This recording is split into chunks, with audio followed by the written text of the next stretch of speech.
Mongol national अर्गनाइजेसनका संस्थापक president युग पुरुष अमर डाक्टर गोपाल गुरुङज्यूको 85औं जन्मोत्सव समारोहमा उपस्थित हुनुभएका सम्पूर्ण मंगोल नेशनल अर्गनाइजेसनलाई माया गरिदिनु हुने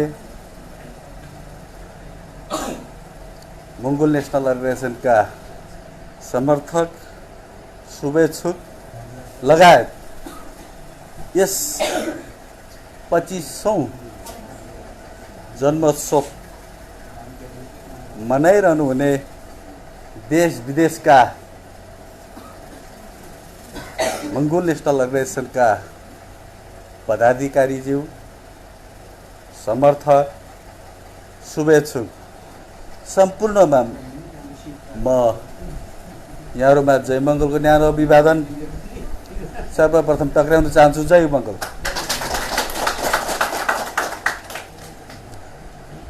युग पुरुष अमर डाक्टर गोपाल गुरुङज्यूले लिखित रूपमा छाडेर जानुभएको छ र बारम्बार भन्ने गर्नुहुन्थ्यो, हामी नेपालका ऐदौं मूलवासी मंगलहरू पढन्ते मूर्ख बन्नु हुँदैन, पढन्ते बेस्या बन्नु हुँदैन, हामी बुद्धिजीवी बन्नुपर्छ, राजनीतिक रूपले चेतनशील बन्नुपर्छ, आफू को हो, के हो, आफ्नो अस्तित्व के हो, साझा शत्रु को हुन् चिन्न सक्नु पर्दछ भनेर उहाँले बारम्बार गजगजाइरहनुहुन्थ्यो। पढन्ते मूर्ख भनेको चाहिँ जतिसुकै पढे लेखेका भए तापनि, पीएचडी डक्टरेट जतिसुकै पढे लेखेका भए तापनि यदि ऊ पढन्ते मूर्ख छन् भने, पढन्ते मूर्ख भनेको चाहिँ पढेको छ तर आफूले आफूलाई चिनेको छैन, आफ्नो समाजलाई चिनेको छैन भने, आफ्नो अस्तित्वलाई बुझेको छैन भने, आफ्नो इतिहास के हो केही थाहा छैन भने, शत्रु को हुन् उसलाई पनि चिनेको छैनन् भने त्यस्तो मान्छेलाई चाहिँ पढन्ते मूर्ख भनिन्छ। र पढन्ते बेस्या भनेको चाहिँ धेरै पढे लेखेको छ, पीएचडी डक्टरेट गरेका छन् तर आफ्नो अस्तित्वलाई पैसामा लोभ लालचमा चाहिँ बिक्री गरिदिन्छन् भने, बेचिदिन्छन् भने, आफ्नो अस्तित्वलाई, आफ्नो समाजलाई, आफ्नो इतिहासलाई पनि दाउमा राखेर लोभ लालचमा फसेर बिक्री गर्न तयार हुन्छन् भने, बेचिदिन्छन् भने त्यस्तो मान्छेलाई चाहिँ पढन्ते बेस्या भनिन्छन्। यसकारणले युग पुरुष अमर डाक्टर गोपाल गुरुङज्यूले हामीलाई बुद्धिजीवी बन्नुपर्छ, राजनीतिक रूपले चेतनशील बन्नुपर्छ, हुनुपर्छ, आफू को हो, के हो, अस्तित्व के हो, इतिहास के हो, हाम्रा साझा शत्रु को हुन् चिन्नु सक्नुपर्छ भनेर चाहिँ हामीलाई मंगोल राष्ट्रवादको दर्शन लिखित रूपमा उहाँले हामीलाई छाडेर जानुभएको छ, दिएर जानुभएको छ। त्यसकारण हामीले चाहिँ त्यसैले अब पालना गरेर जानुपर्ने हुन्छ। र यसै अवसरमा 85औं जन्मोत्सवको अवसरमा सम्पूर्ण देश विदेशमा रहनुहुने मंगोल नेशनल अर्गनाइजेसनलाई असाध्यै माया गर्नुहुने मंगोल नेशनल अर्गनाइजेसनका कार्यकर्ता, नेता, समर्थक, शुभेच्छुकहरूलाई यही अवसरमा म के भन्न चाहन्छु भने हामी बुद्धिजीवी बन्नुपर्छ। अच्छा, हामी के बन्नुपर्छ भन्दा म आज के आशीर्वाद दिन चाहन्छु, के शुभकामना दिन चाहन्छु भन्दाखेरि हाम्रा सम्पूर्ण मंगोल नेशनल अर्गनाइजेसनलाई माया गर्नुहुने समर्थक, शुभेच्छुक, कार्यकर्ता, नेता ज्यूहरूलाई तपाईहरू बुद्धिमानी बन्नुहोस्। बुद्धिमानी बन्नु भनेको युग पुरुष अमर डाक्टर गोपाल गुरुङज्यूले आशीर्वाद दिनु हुँदाखेरि उहाँले कहिले पनि भाग्यमानी हुनु भनेर आशीर्वाद दिनु हुँदैन थियो, दिनुहुन्न थियो। यसमा त्यही कुरालाई म सेयर गर्दैछु आज उहाँको 25औं जन्मोत्सवको अवसरमा।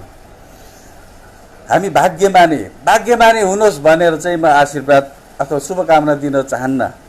किन भाग्यमानी हुनु भनेको चाहिँ भाग्यमा विश्वास गरिरहनु। भाग्यमा छँदैछ मेरो, भाग्यमा छँदैछ भनेर चाहिँ अब डोकोमा दुध दुहेर पनि अडिँदैन हैन। त्यो भाग्यलाई विश्वास गर्दाखेरि हामीले धेरै कुराहरू, वैज्ञानिक कुराहरू, सत्य कुराहरू, वास्तविकता के हो, अस्तित्व के हो, त्यो हामी बुझ्न सक्दैनौँ। हामीले त्यो चाहिँ सबै कुरा हामी त्योभन्दा धेरै टाढा पुगिसकेका हुन्छौँ। त्यो बुद्धिमानी हुनु भनेको चाहिँ विज्ञानलाई मान्नु, बहसलाई विश्वास गर्नु हैन, तर्कमा विश्वास गर्नु, बुद्धिमानी हुनु, सत्य कुरालाई मान्नु, ठिक हो या बेठिक हो त्यसलाई चाहिँ बहस गरेर, छलफल गरेर त्यो कुरालाई चाहिँ मान्यता दिनु। त बुद्धलाई के भनिन्छ भन्दा ज्ञानी महापुरुष, बुद्धिमानी महापुरुष भनेर बुद्धलाई भनिन्छ। तर बुद्धिमानी हुनु है, बुद्धिमानी भएस है भनेर हामीले आशीर्वाद दियौँ भने, शुभकामना दियौँ भने बुद्धलाई अथवा विज्ञानलाई मान्नु है। भाग्यमानी हुनु है भनेको चाहिँ भाग्यमा भर पर्नु, डोकोमा दुध दुनु अर्थात् भगवानलाई मान्नु, भगवानलाई विश्वास गर्नु भनेर भनिएको। यसकारण आज म सम्पूर्ण मङ्गोल नेसनल अर्गनाइजेसनका कार्यकर्ता, समर्थक, शुभेच्छुकहरूलाई दोहोऱ्याएर फेरि बुद्धिमानी हुनुहोस् तपाईँहरू भनेर शुभकामना दिन चाहन्छु, आशीर्वाद दिन चाहन्छु। र उहाँले पछिल्लो समयमा चाहिँ एउटा अन्तिम तहको प्रशिक्षण हुन्छ, अन्तिम तहको नेतृत्व तयार गर्ने, नेतृत्वलाई तिखार्ने, आफूभन्दा तल्लो तहकालाई चाहिँ तयारी गर्ने जुन एउटा प्रशिक्षण उहाँले सुरु गर्नुभयो। र त्यसमा उहाँले हामीलाई भन्नुहुन्थ्यो बारम्बार, पत्रिका किनेर ल्याऊ भाइ भन्नुहुन्थ्यो, आज टेलिभिजनबाट के नयाँ न्युज आयो भाइ सुनाऊ भन्नुहुन्थ्यो। त हामीले चाहिँ त्यो देशभित्रैका न्युजहरू, हात्तीले मान्छे मारेको हैन, अनि नेताले भ्रष्टाचार गरेको, कर्मचारीले भ्रष्टाचार गरेको, सिमानामा झगडा परेको, यस्तो कुराहरू सुनाउँथ्यो हामी उहाँलाई। त उहाँले के भन्नु भने यो त भारे उरे समाचारहरू भाइ, विश्वको समाचारहरू सुनाउन भाइ, विश्वको समाचारहरू के हुँदैछ, विश्वमा के हुँदैछ त्यो चाहिँ सुनाउन भाइ भन्नुहुन्थ्यो। त हामी विश्वमा विश्व समाचारहरू उहाँलाई सुनाउँथ्यो।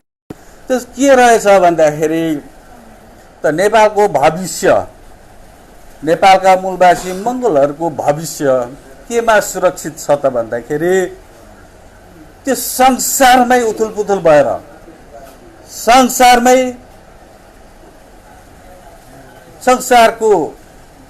संसार कसले चलाइरहेको छ अहिले संसार कसको मुठीमा छ त्यो नै परिवर्तन। यसकारणले उहाँले चाहिँ हाम्रो मान्छेहरूले, हाम्रो भाइहरूले, आउँदो दोस्रो पुस्ताका नेताहरूले चाहिँ नेपालको भारे भुरे समाचारमा अल्मलिने होइन, व्यस्त हुने होइन, अन्तर्राष्ट्रिय समाचारहरू, अन्तर्राष्ट्रिय कुराहरू बुझ्न आवश्यक छ। किनकि नेपालको भविष्य, नेपालका मूलवासी मङ्गलहरूको भविष्य भनेको नै अन्तर्राष्ट्रिय जगतमा उथुलपुथुल नभइकन, अन्तर्राष्ट्रिय जगतमा राजनीतिक शक्ति परिवर्तन नभइकन नेपालका मूलवासी मङ्गलहरूको र नेपालको भविष्य सुरक्षित छैन, असुरक्षित छ भन्ने कुरो रहेछ। त्यही हाम्रो बानी पर्यो, हामीले अन्तर्राष्ट्रिय समाचारहरू सुन्ने बानी पर्यो र अहिले चाहिँ नेपालका जति पनि भारी भुरे समाचारहरू, आज कहाँनिर पिट्यो अरे, कसले बलात्कार गर्यो अरे, त्यस्तो समाचारहरू आउँछ। त्यो त भारी भुरे, त्यो त भइराख्ने हो, त्यो दैनिक रूपले घटिराख्ने, समाजमा घटिरहने घटनाहरू हुन्। तर हामीले नेपालको र मूलवासी मङ्गोलहरूको भविष्य केमा छ, सुरक्षित केमा छ, त्यो चाहिँ त्यो देख्नको लागि चाहिँ हामीले धेरै टाढा हेर्नुपर्ने रहेछ। र अहिले अलिकति म धेरै टाढा कुराहरू गर्छु होइन, किनभने अघि साथीहरूले घरभित्र कुराहरू त गरिहाल्नु भयो, सङ्गठनभित्रका कुराहरू त गरिसक्नुभयो, र चाहिँ म चाहिँ अलिक बाहिर कुराहरू गर्छु। तर अहिले इन्डिया छिमेकी मुलुक हो हाम्रो, र इन्डियाको छिमेकी मुलुकहरू नेपाल पनि इन्डियासँग सन्तुष्ट छैन, असन्तुष्ट छ होइन। बङ्गलादेश पनि खुसी छैन, पाकिस्तान त पहिलेदेखि खुसी नै छैन, अहिले भुटान पनि खुसी छैन, मालदिप्स पनि खुसी छैन, र चाइना पनि खुसी छैन। किन त भन्दाखेरि त्यो कुराहरू चाहिँ गाठी कुरो रहेछ, त्यो कुरा हामीले बुझ्नै पर्ने रहेछ। किन अहिले नेपाल र इन्डिया किन खालको दुश्मनी जस्तो भइराखेको छ? हिजो त रोटी बेटीको कुराहरू आउँथ्यो, रोटी बेटीको सम्बन्ध छ, तर अहिले किन यति साह्रो किताकाट, किन यति साह्रो चाहिँ दुश्मनी भन्ने कुराहरू आउँछ? त यसमा चाहिँ के स्पष्ट गराउन चाहन्छु भन्दाखेरि नेपाललाई, हाम्रो देश नेपाललाई इन्डियाले इन्डियाको हिन्दूवादी सङ्गठनहरू, विश्व हिन्दू महासङ्घ भयो, आरएसएस हिन्दूवादी सङ्गठन आरएसएसले उनीहरूको किताबमा, अहिलेको कुरा होइन, अहिले 25 वर्ष अगाडि कुरो हो त्यो, तर यो कुरो चाहिँ हाम्रो डाक्टर गोपाल गुरुङजीले चाहिँ यही किताबमा अस्तित्व खोज मङ्गोलको र एमएनमा डक्टरेट भन्ने किताबमा चाहिँ त्यो कुरा लेखेर जानुभएको छ। त नेपाललाई चाहिँ कहिले भन्दा 25 वर्ष अगाडि नै गाभिसकेको रहेछ। त्यो आरएसएसले, विश्व हिन्दू परिषदले चाहिँ नेपाललाई चाहिँ महाभारत बनाउने, भारत छ अहिले, त्यो भारतलाई चाहिँ उनीहरूले महाभारत बनाइरहेको छ। उनीहरूको एउटा सपना छ, पुरानो सपना छ। त्यो पुरानो सपना अनुरूप चाहिँ नेपाललाई चाहिँ 25 वर्ष अगाडि गाभिसकेको छ। र तपाईँहरूले चाहिँ हेर्नु सक्नुहुन्छ, यो मैले त्यसै जथाभावी बोलेको होइन है, अस्तित्व खोज मङ्गोलको र एमएनओमा पिएचडी भन्ने पुस्तकको चाहिँ तपाईँहरूले यो 27 पेजमा छ, 27 पेजमा छ, त्यहाँ तपाईँहरूले देख्न सक्नुहुन्छ।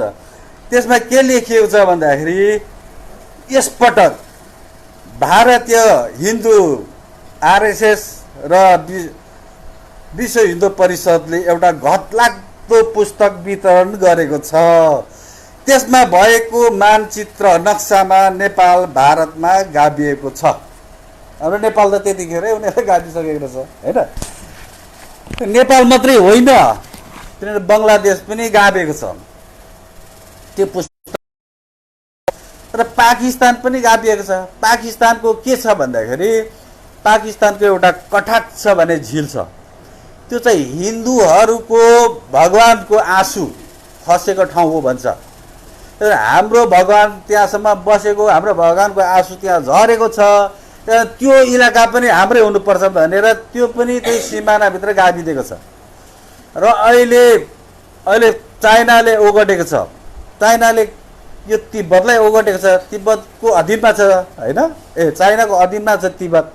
तर तिब्बतको पनि त्यो कैलाश पर्वत मानसरोवर चाहिँ हाम्रो भगवान त्यहाँ बस्थे, हाम्रो भगवान त्यहाँ गएर नुहाउँथे।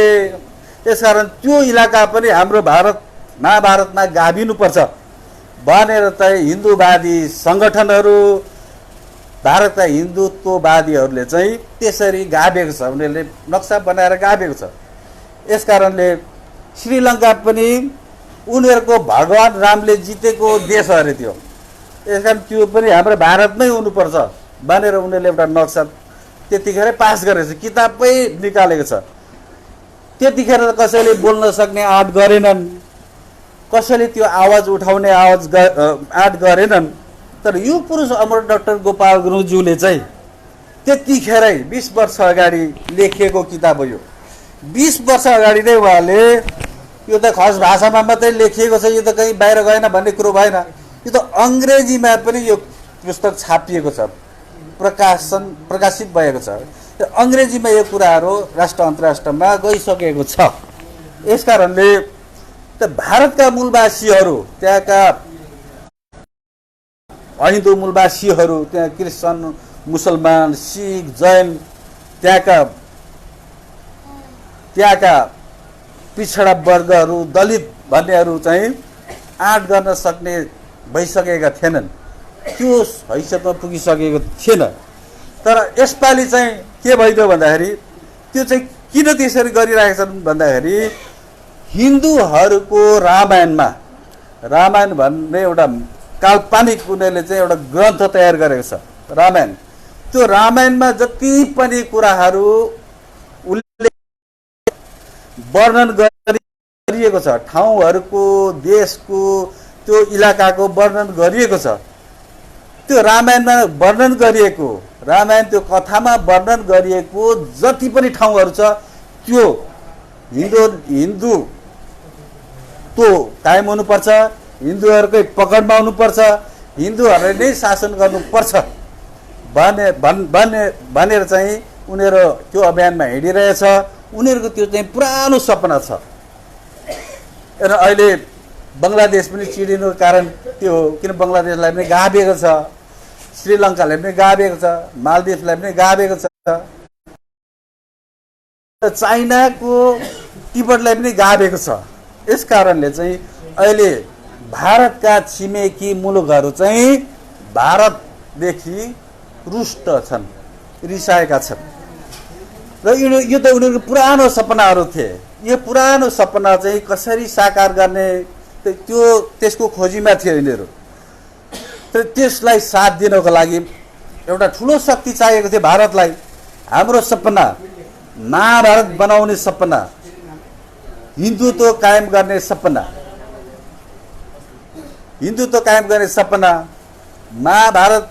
भारतलाई चाहिँ इन्डियालाई चाहिँ महाभारत बनाउने सपना कसले पुरा गरिदिन्छ, कसरी गर्न सकिन्छ, त्यसको खोजीमा थियो। त उनीहरूले चाहिँ अमेरिका भेटायो, इजरायली भेटायो। त अमेरिकामा पनि कालाहरूको नेता ओबामाले शासन गरेको हुनाले त्यतिखेर उसले 10 वर्ष शासन गर्यो, त्यसले केही चलेन। बाराक ओबामा भनेको एउटा मुसलमान थियो, काला हप्सी थियो, यसकारणले त्यो कुरा अगाडि बढाउन सकेनन् उनीहरूले।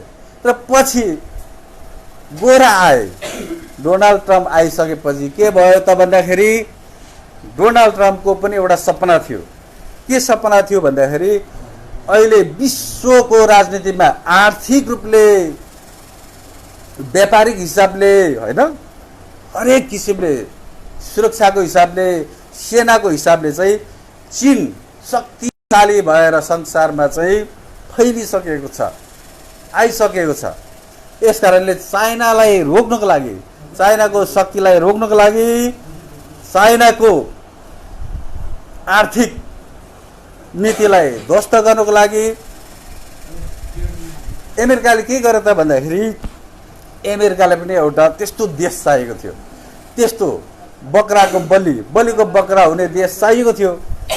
उनीहरूले चाहिँ अनि इन्डिया पायो। इन्डियाको नि पुरानो सपना पुरा कसरी गर्ने, कसरी गरिदिने भनेर उनीहरू पर्खेर बसेको थियो। र त्यस्तै देश, बलिको बकरा हुन चाहने देश अमेरिकाले पनि चाहिएको थियो। अनि ठक्क अमेरिकाले भेटायो। त्यो डोनाल्ड ट्रम्पको सरकार, गोराको सरकारले त्यस्तो देश भेटायो। तिमीहरूको पनि पुरानो सपना छ, तिब्बतलाई गाभेर, नेपाललाई गाभेर, पाकिस्तानलाई गाभेर, श्रीलङ्कालाई गाभेर, बङ्गलादेशलाई, भुटानलाई गाभेर जुन एउटा महाभारत बनाउने तिमीहरूको पुरानो सपना छ, त्यो पुरानो सपना पनि तिमीहरू पुरा गर। र हाम्रो एउटा सपना छ। हाम्रो सपना भनेको अहिले चाइना हरेक किसिमले अगाडि आइसकेको छ, उसलाई चाहिँ कुनै हालतमा पनि रोक्नुपर्छ। उसलाई चाहिँ नम्बर 1 बन्न दिनु हुँदैन, नम्बर 1 देश बन्न दिनु हुँदैन भन्ने उनीहरूको एउटा भित्रभित्रै डराइराखेको त्यस्तो खालको चाहिँ अमेरिकाको चाहिँ भित्रभित्रै त्यो चाहिँ डर चाहिँ भित्रभित्रै बढेर धेरै अगाडि माथि आइसकेको थियो। त भर्खर अस्तिको कुरो हो, UN संयुक्त राष्ट्र सङ्घले चाहिँ एउटा रिपोर्ट तयार गरेको छ। रिपोर्ट चाहिँ सार्वजनिक गरेछ।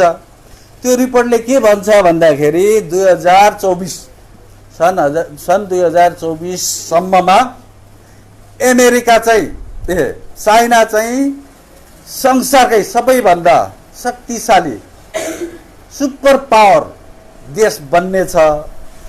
अहिले त अमेरिका थियो सुपर पावर देश, त अमेरिकालाई उछिनेर चाहिँ चाइना चाहिँ सुपर पावर कन्ट्री बन्ने छ 2024 सम्ममा, र सेकेन्डमा अमेरिका हुनेछ, र त्यसपछि भारत, त्यसपछि इरान, जापान, रसिया, त्यसपछि मात्र युरोपियन देशहरू, इङ्ल्यान्ड भयो, फ्रान्स भयो, इटाली, जर्मन, त्यसपछि मात्रै।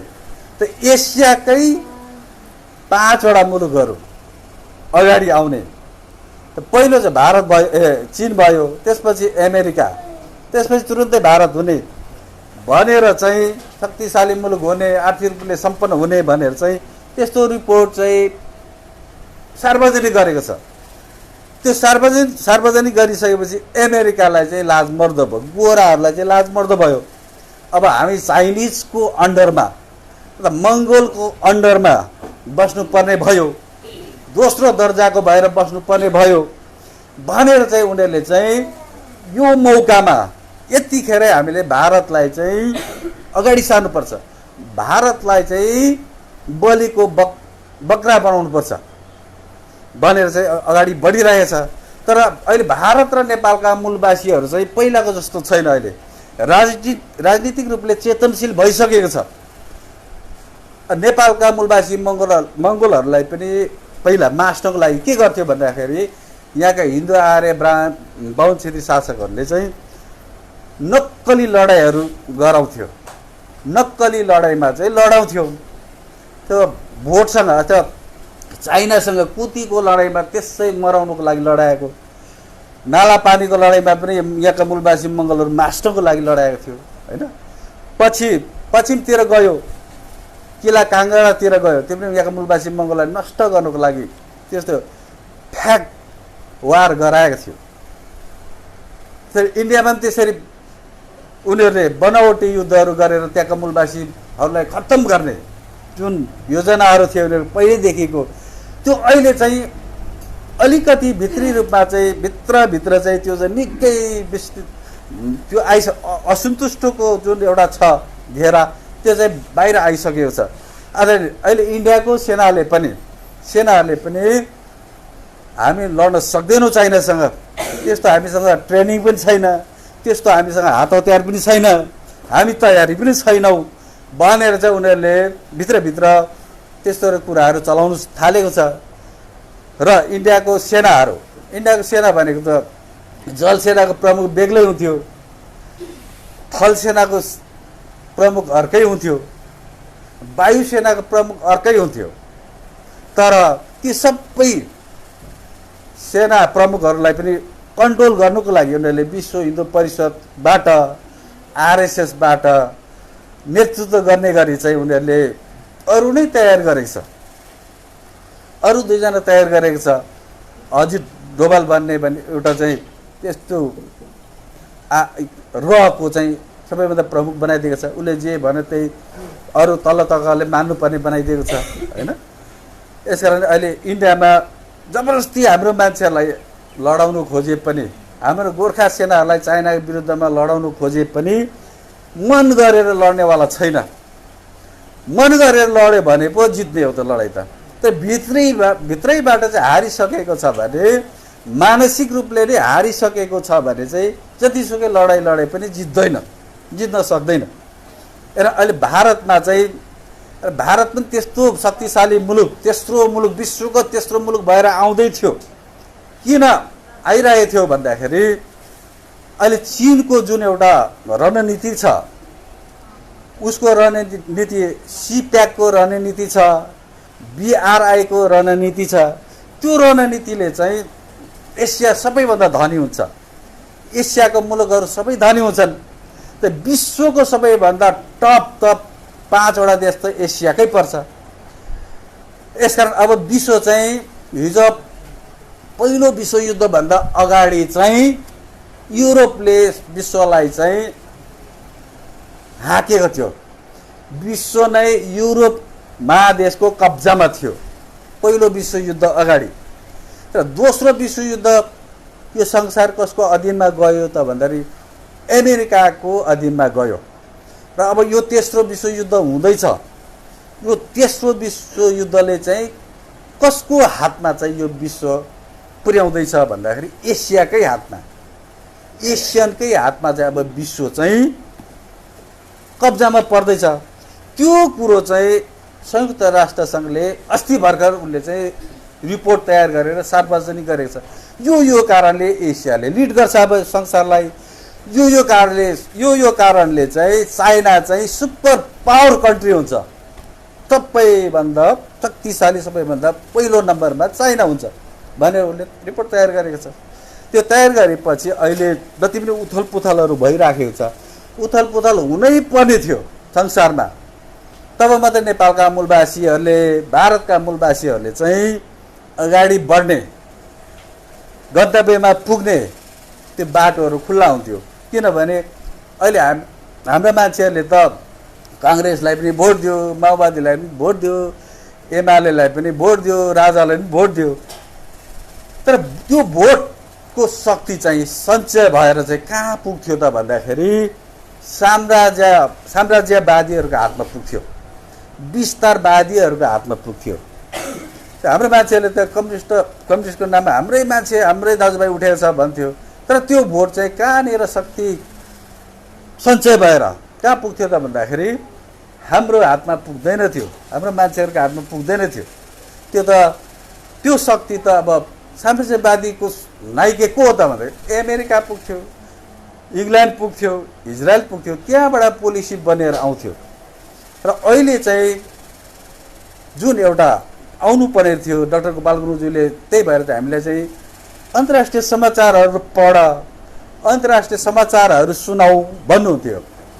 र उहाँले नेपालको समाचारहरूमा चाहिँ कतिखेर ध्यान दिनुहुन्थ्यो भन्दाखेरि जब इलेक्सनको समय आउँथ्यो, इलेक्सनको समयमा चाहिँ त्यतिखेर ध्यान दिएर समाचारहरू सुन्नुपर्छ है भाइ भन्नुहुन्थ्यो। किनकि उनीहरूले नयाँ नयाँ नियमहरू, नयाँ नयाँ कानुनहरू चाहिँ ल्याउँथ्यो, त्यो थाहा हुनुपर्छ, नभए उनीहरूले चाहिँ हामीलाई हलमलाउँछ, पछि पार्छ भनेर चाहिँ त्यतिखेर चाहिँ विशेष गरी समाचारमा चाहिँ ध्यान दिएर सुन्नुपर्छ भन्नुहुन्थ्यो। र अर्को चाहिँ कतिखेर उहाँले हाम्रो लोकल नेपालको समाचारमा चाहिँ ध्यान दिनु लगाउनु भयो भन्दाखेरि संविधान बनाउने समयमा कस्तो कुराहरू आउँदैछ, कस्तो कुराहरू चाहिँ संविधानमा समेटिँदैछ, कसले विरोध गर्यो, कसले चाहिँ सही कुरो चाहिँ लिएर आयो, त्यो राम्ररी मूल्याङ्कन गर्नुपर्ने हुन्छ। त्यसकारण त्यो ध्यान दिनुपर्छ है भनेर चाहिँ त्यतिखेर चाहिँ उहाँले नेपालको लोकल समाचारमा ध्यान दिन लगाउनु भयो। प्रायः जसो पछिल्लो समयमा चाहिँ उहाँले अन्तर्राष्ट्रिय समाचारहरूमा मात्रै हामीलाई चाहिँ फोकस गराउनु भयो।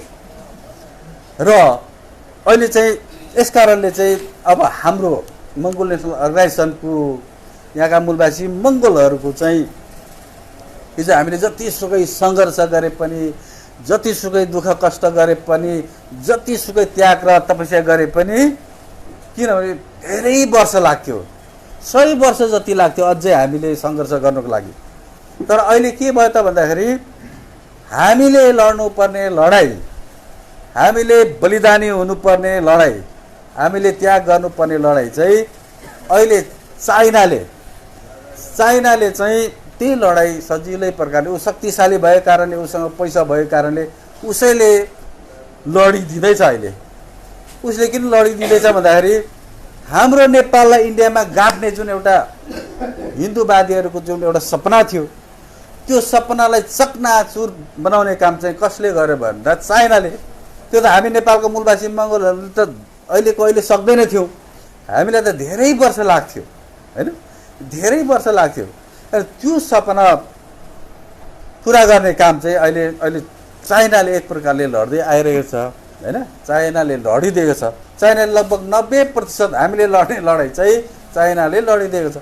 अब 10% चाहिँ हामीले लड्नुपर्ने हुन्छ, 10% लडाइँ चाहिँ हामीले लड्नुपर्ने हुन्छ। र यतिखेर चाहिँ फेरि अप्ठ्यारो छ। यतिखेर चाहिँ हाम्रो साथीहरूलाई जो भोलिको लागि नेतृत्व गर्नको लागि तयारी हुँदैछन्, राम्रो तरिकाले आइरहेको छ, ती साथीहरूलाई चाहिँ यतिखेर अप्ठ्यारो हुन्छ। किन अप्ठ्यारो हुन्छ भन्दाखेरि यतिखेर उथुल भएको बेला राजनीतिक संसारमै ग्लोबल पोलिटिक्समै उथुल आएको बेलामा चाहिँ यतिखेर अप्ठ्यारो हुन्छ। यतिखेर नै साम दाम दण्ड भेद प्रयोग गरिराखेको हुन्छ। यतिखेर भेदको नीति, साम दाम दण्ड भेदले त भ्याएन हाम्रो साथीहरूलाई। तर अहिले भेदको नीति भनेको चाहिँ एक्लै बनाएर साथीभाइलाई पनि अलग गराएर, आफ्नो घर परिवारलाई पनि, घर परिवारका सदस्यलाई पनि अलग गराएर, हरेक किसिमले चाहिँ एक्लो बनाएर चाहिँ मङ्गोल नेसनल अर्गनाइजेसनको भोलिको लागि नेता लिडरसिप हुन नदिनको लागि यतिखेर चाहिँ खेलिरहेको छ। डरलाग्दो अहिले चाहिँ त्यस्तो खालको खेल भइरहेछ। त्यसरी धेरै साथीहरूलाई अप्ठ्यारो छ, अहिले धेरै साथीहरूलाई अप्ठ्यारो छ। तर अप्ठ्यारो छ भन्दैमा हरेस खाएर निराश भएर बस्ने कुरा आउँदैन, अप्ठ्यारोमै खेल्नुपर्ने हुन्छ। त्यो हिजो मलाई पनि अहिले एकदमै गाह्रो छ।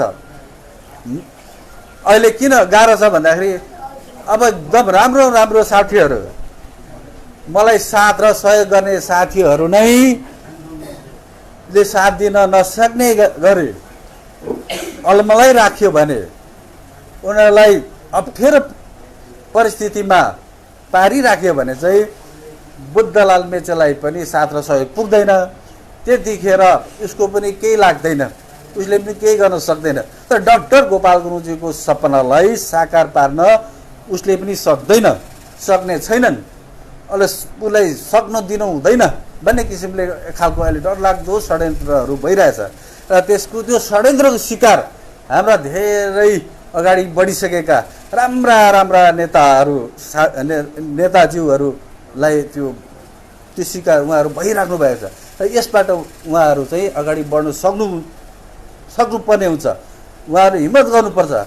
हिजो त मलाई त यो तहमा आउनुको लागि, अहिले जुन स्टेपमा छु म यो तहमा आउनुको लागि चाहिँ मलाई पनि गाह्रो परेको थियो। किन गाह्रो परेको थियो भन्दाखेरि फलामको चिउरा चबाएको जति नै भयो, रगतको आँसु नै बगाउनु पर्यो। त्यस्तो डरलाग्दो परीक्षणहरू भयो। त्यो परीक्षण काल चाहिँ पुरा गर्नु पर्यो।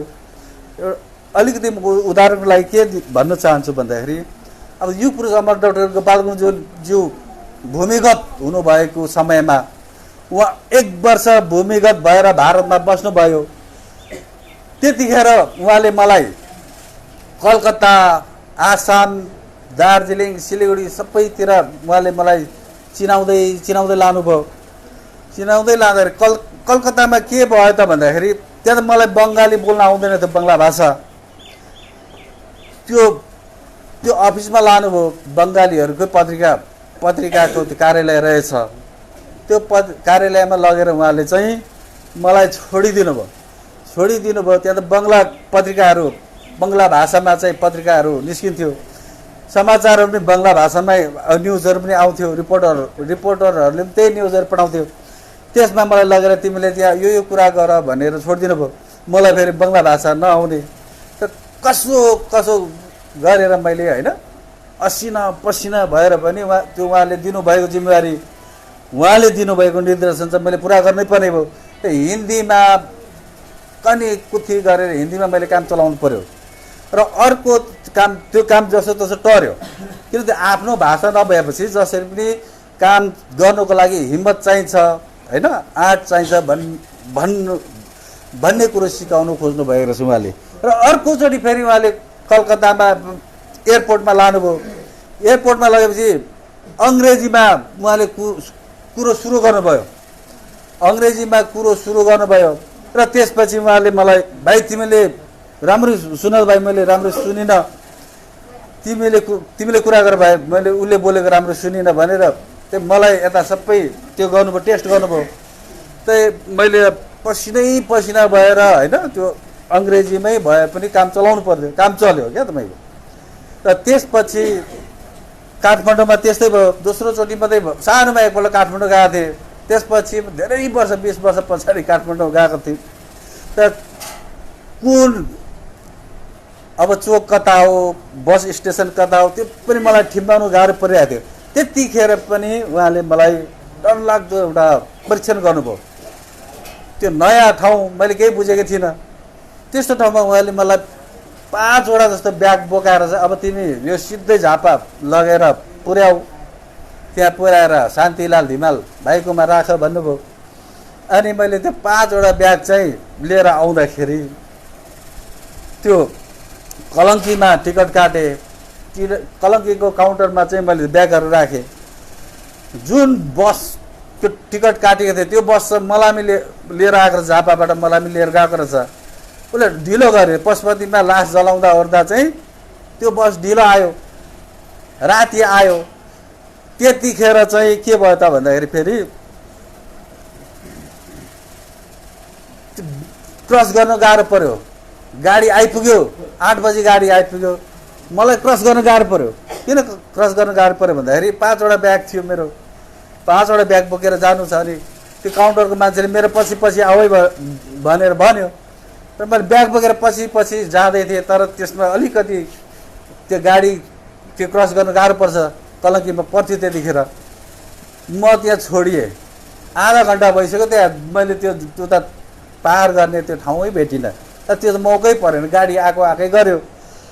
त्यसपछि बल्ल बल्ल 1 घन्टा पछाडि चाहिँ अलिकति त्यो रोड चाहिँ खाली भयो। त्यसपछि तरिसकेपछि त त्यो बस नम्बर त थाहा थियो। त्यो बस नम्बर खोज्दा खोज्दा तात लागेर बस बसेको थियो।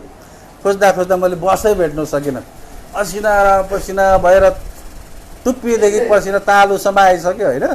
त्यतिखेर चाहिँ मलाई के भयो त भन्दाखेरि अब चाहिँ राजनीति गर्न नसकिने रहेछ, अब चाहिँ राजनीति गर्न गाह्रै रहेछ, बरु अरू नै काम गर्नु चाहिँ सजिलो रहेछ भन्ने त्यस्तो खालको पनि सोचा आयो।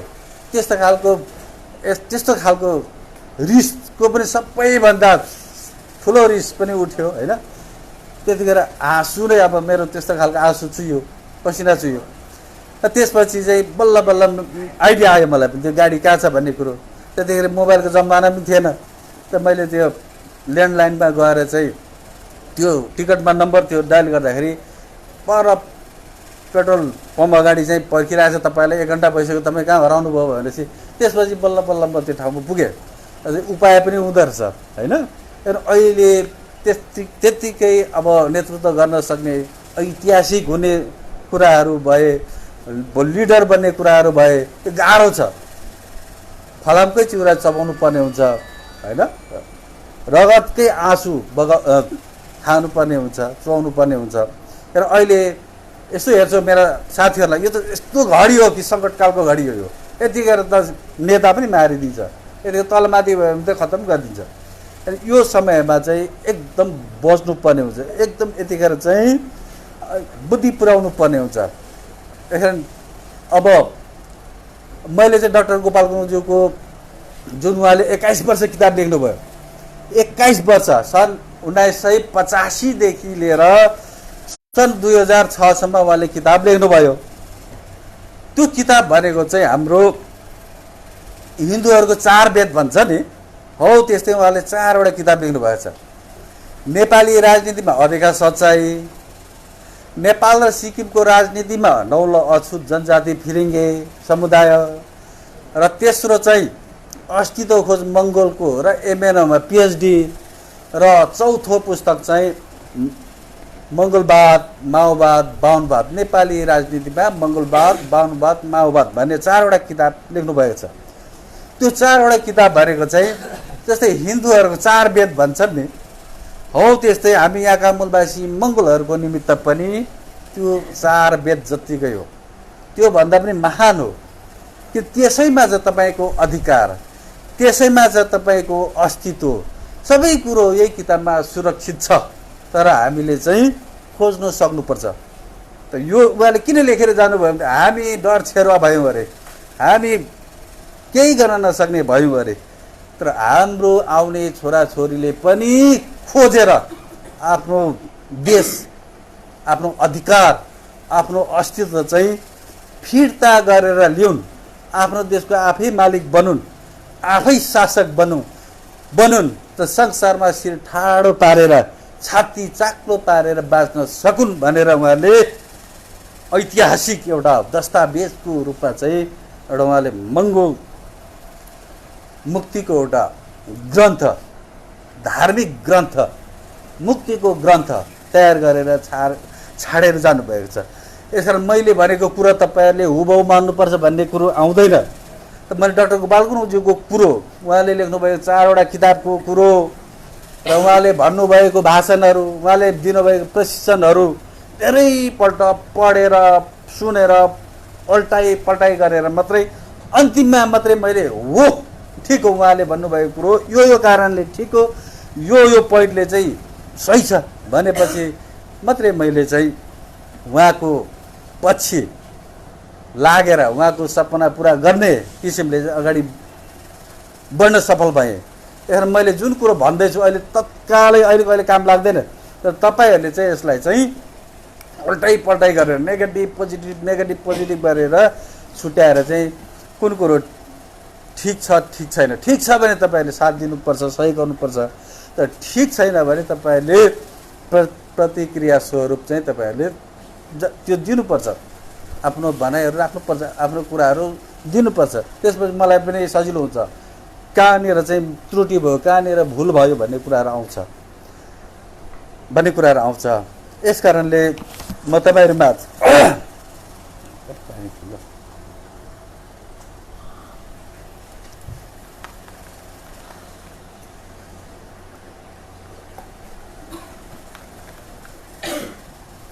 नेपाल र भारतका हिन्दूवादी, हिन्दू आर्य ब्राह्मण क्षेत्रीयहरू चाहिँ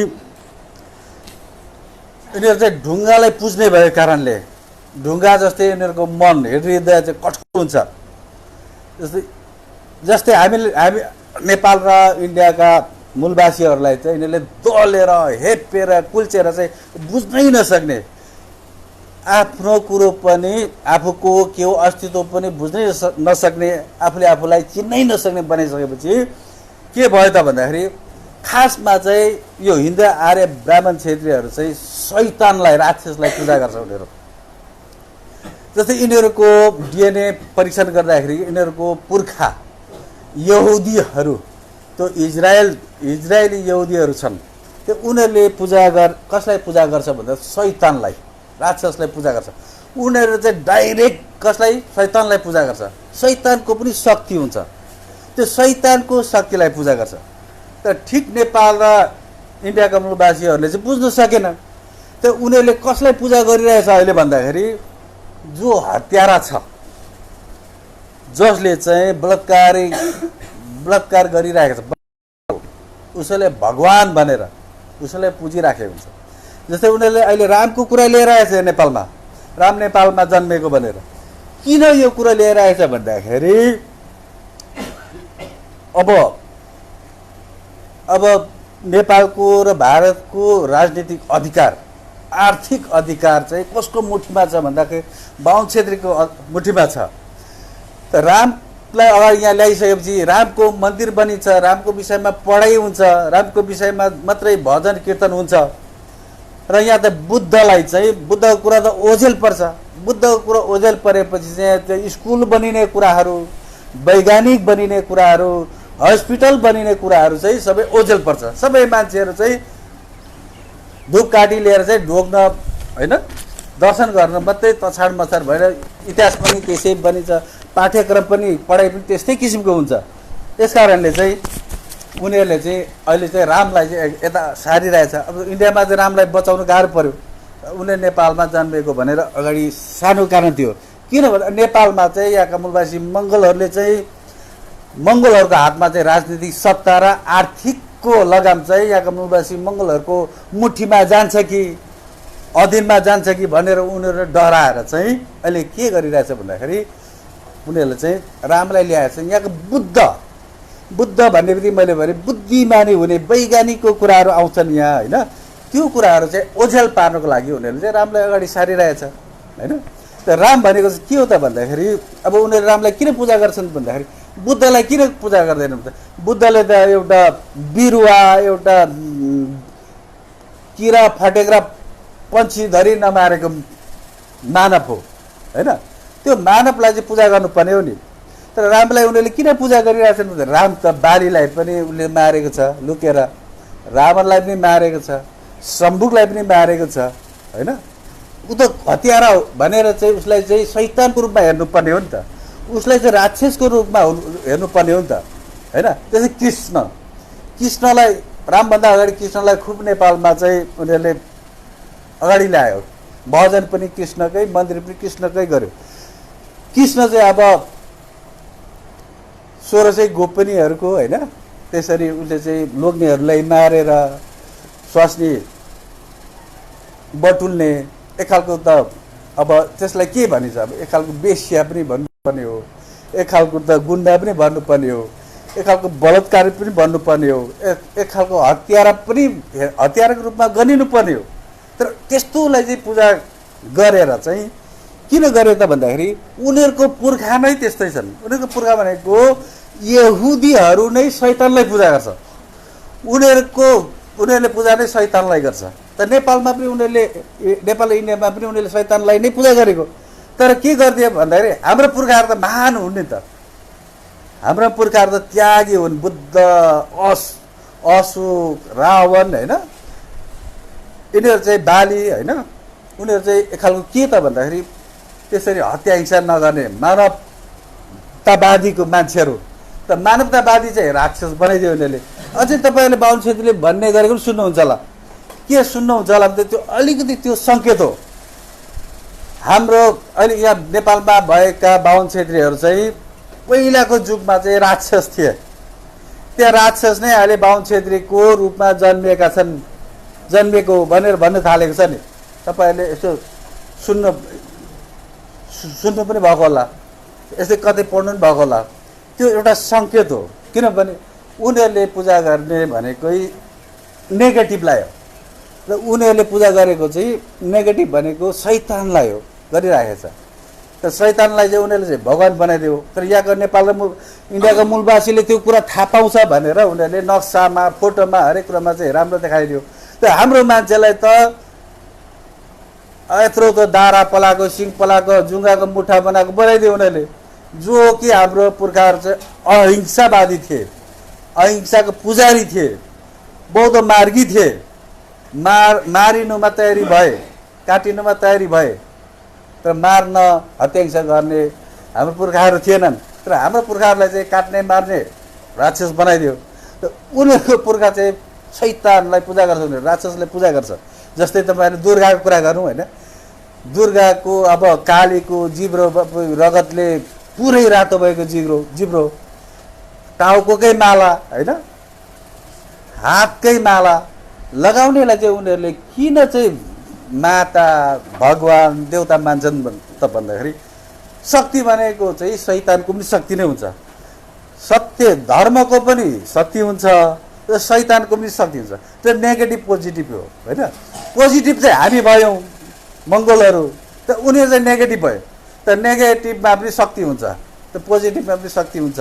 र उनीहरू त नेगेटिभलाई पूजा गर्ने भएको कारणले अब नेपालमा यहाँका पोजिटिभवादीहरू, मङ्गोलहरू, मूलवासी मङ्गोलहरूको हातमा नेपालको अधिकार जाने पर्यो, आर्थिकको लगाम जाने पर्यो भनेपछि उनीहरूले चाहिँ एउटा फेरि साइकोलोजी रूपले हाम्रो यहाँको मूलवासी मङ्गोलहरूलाई डर थेरो बनाउनको लागि, वैज्ञानिक बन्न नदिनुको लागि, डक्टर बन्न नदिनुको लागि उनीहरूले चाहिँ के गर्न थाल्यो भन्दा एउटा आस्तिकतावादी डर छेरुवा पूजा गर्नै पर्ने होइन, धुपसिका लिएर जानै पर्ने। त्यसरी किनभने हाम्रो मान्छेले बुझ्दैनन्, हिजो बुझेनन्। रामायण त लेखे बाहुन छेत्रीहरूले, रामायण लेख्यो, तर रामायणमा हाम्रो मान्छेले पनि पढे, महाभारत पनि हाम्रो मान्छेहरूले पढे, तर बुझाइ नै उल्टो।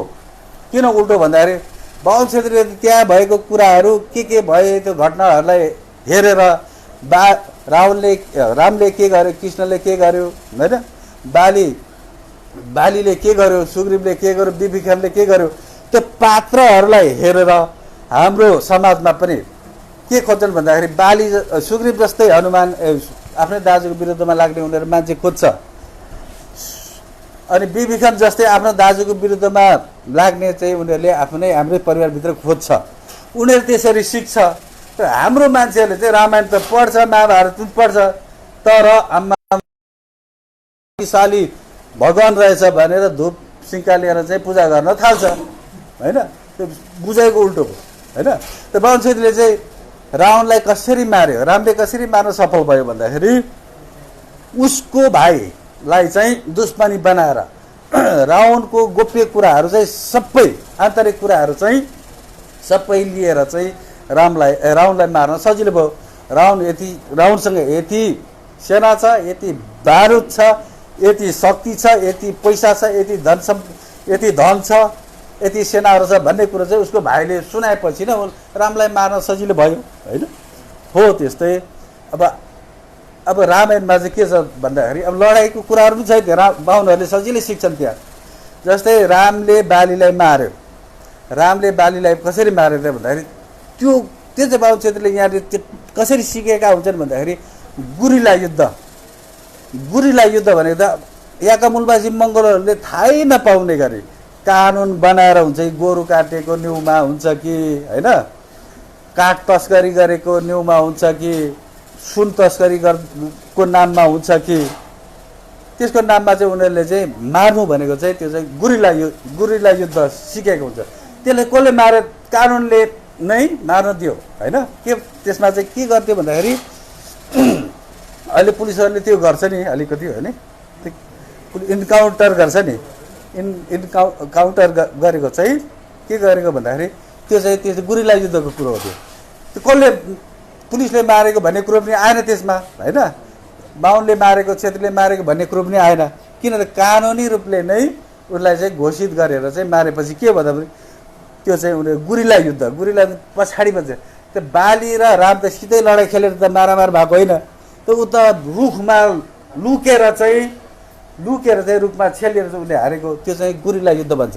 त बाहुन क्षेत्रीले गुरिला युद्ध सिक्छ त्यसबाट रामायण पढेर, बाली र सुग्रीवको घटनाबाट, रामको घटनाबाट। त हाम्रो मान्छेहरू चाहिँ बापरे रामले त 7वटा रुखलाई पनि तीरले छेडिएर चाहिँ गएर चाहिँ लागेको भनेपछि त्यस्तो डरलाग्दो वीर रहेछ राम भनेर पूजा गर्न थाल्छ। त उनीहरूले चाहिँ हाम्रो मान्छेलाई कसरी खतम गर्नुपर्छ भनेर गुरिला युद्धको पाठ सिक्छ। अनि रामले कसरी मार्यो हैन, रामले रावणलाई कसरी मार्यो त्यो चाहिँ प्रत्यक्ष युद्ध भयो। त्यो चाहिँ प्रत्यक्ष युद्ध कसरी लडिन्छ त्यो सिक्छ उनीहरूले। प्रत्यक्ष युद्ध भनेको चाहिँ अब पहिला चाहिँ उनीहरूले त्यसलाई शीत युद्ध भनिन्छ, कोल्ड वार भनिन्छ। कोल्ड वार रावणको पक्षमा उसको भाइलाई पनि तानेको छ, अर्को उसको साथीलाई पनि तानेको छ, उसको छिमेकी मुलुकलाई पनि उसकै पक्षमा लगेको छ। रावणलाई चाहिँ एक्लो बनाएर चाहिँ जुन मारिएको छ नि रावणलाई, त्यो चाहिँ उनीहरूले त्यहाँबाट चाहिँ शीत युद्ध भन्छ। शीत युद्ध गर्ने तरिका सिक्छ बाहुन क्षेत्रीले। हाम्रो मान्छेले त भगवान भनेर सिक्छ हैन, आफ्नै पुर्खालाई राक्षस भनेर सिकेको हुन्छ।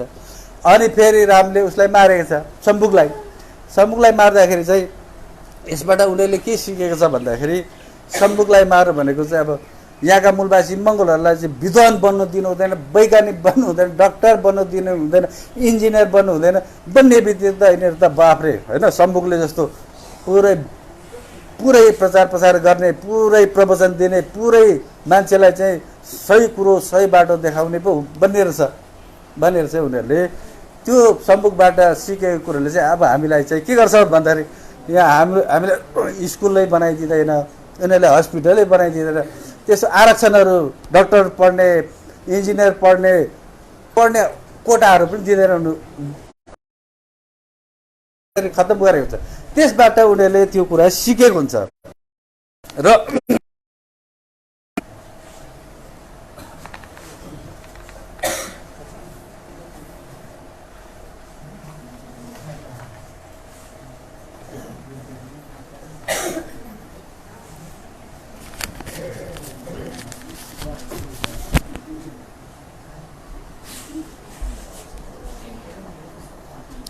यस कारणले अब नेपालका मूलवासी मङ्गोलहरू, भारतका मूलवासी मङ्गोलहरू चेतनशील भएको कारणले अहिले यहाँको बाहुन क्षेत्रलाई, हिन्दू आर्य ब्राह्मण क्षेत्रले अप्ठ्यारो छ। अप्ठ्यारो भएको कारणले उनीहरूले चाहिँ भरसक भारत विश्वको तेस्रो शक्तिशाली मुलुक बरु बन्दै नबनोस् होइन, किनकि विश्वको तेस्रो शक्तिशाली मुलुक बन्यो भने त यहाँका मूलवासी मङ्गोलहरूलाई जसलाई हामीले दलित बनाएर राखेको छौँ, पिछडा वर्ग बनाएर राखेको छौँ, मुसलमान सिख जैन गरेर चाहिँ उनीहरूलाई चाहिँ हामीले चाहिँ के गरेर दबाएर राखेका छौँ।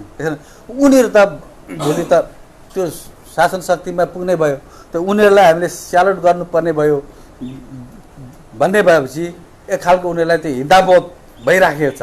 हिंसाबोध भएपछि अब हिजो हामीले जसलाई कुल्चेको उसैलाई अब हामीले स्यालुट गर्नुपर्ने भएपछि त साह्रै अप्ठ्यारो कुरो भयो भनेपछि अहिले हिन्दूवादी इन्डियाका हिन्दूवादीहरूले हिन्दुत्व चाहनेहरूले चाहिँ अहिले यता एसियालाई सपोर्ट गर्ने होइन, चाइनालाई सपोर्ट गर्नको त सट्टा चाहिँ उनीहरू चाहिँ उतै उनीहरूकै पुर्खालाई गोरालाई नै सपोर्ट गर्नेतिर गइरहेको बडो ध्वस्त होस् यो होइन।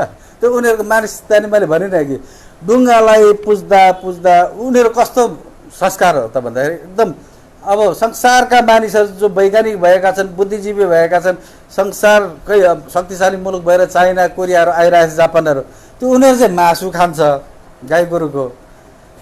त्यो उनीहरू चाहिँ फेरि मै हुँ भन्छ, सर्वश्रेष्ठ हौँ हामी आर्यहरू भन्छ, बाहुन क्षेत्रीहरू भन्छ। त्यो उनीहरू फेरि गोबर र मुत खाइराखेको हुन्छ होइन। भनेपछि कस्तो हुन्छ उनीहरूको, कस्तो कठोर हुन्छ त मन। कठोर भएको कारणले उनीहरूले अब त्यो परिस्थितिले त्यो देखाइसक्यो होइन, प्रकृतिले नै त्यस्तो साथ दिइसकेको छ। भारत अब तेस्रो मुलुक हुँदैछ संसारमा, त्यो पनि चाहँदैन उनीहरू। ध्वस्त होस् त हाम्रो विश्वको नम्बर 1 चाहिँ अमेरिका अर्थात् इजरायल, हाम्रो आर्यहरू होस्। त्यो मङ्गोल पहिलो नम्बर 1 मुलुक भएपछि उसको अरण खटनमा हामी किन बस्ने? मानसिकता नै त्यस्तो गुलामी जस्तो नि तपाईँको। त्यसलाई के भन्छ, एक कुरो त्यो भन्छ नि तपाईँको अन्धभक्त भन्छ नि, अन्धभक्त भइसकेको हुनाले उनीहरूले त्यो चाहेको छैन। तर त्यो हुँदैन, किनभने उनीहरूले त्यो अमेरिकालाई इजरायललाई ल्याएर त्यहाँ हतियार किनेर लड्न खोजे पनि बरु भारत नै अब टुक्रा टुक्रा होला होइन, हुनसक्छ। तर पनि त्यो रोकिँदैन, अब त्यो रोकिनेवाला छैन। त्यो चाइना चाहिँ सुपर पावर हुन्छ नै हुन्छ त्यो स्थितिमा पुगिसकेको छ। र अब अन्तिममा म फेरि त्यही कुराहरू दोहोऱ्याउन चाहन्छु होइन। संसारभरि जताततै मङ्गोल नेसनल अर्गनाइजेसनका संस्थापक प्रेसिडेन्ट युग पुरुष अमर डाक्टर गोपाल गुरुङज्यूको 85औं जन्मोत्सव मनाइरहनु भएका सम्पूर्ण मङ्गल प्रेमी समर्थक शुभेच्छुक कार्यकर्ता नेताज्यूहरूमा उहाँले भन्नुभएको कुरालाई नै सेयर गर्दै अब हामी राजनीतिक रूपले चेतनशील बन्नुपर्छ, राजनीतिक रूपले सुझबुझ हुनुपर्छ, बुद्धिजीवी हुनुपर्छ, यही शुभकामना दिँदै र यही आशीर्वाद दिँदै आफ्नो भनाइ यो अन्त्य गर्न चाहन्छु। हस्त, जय मङ्गल।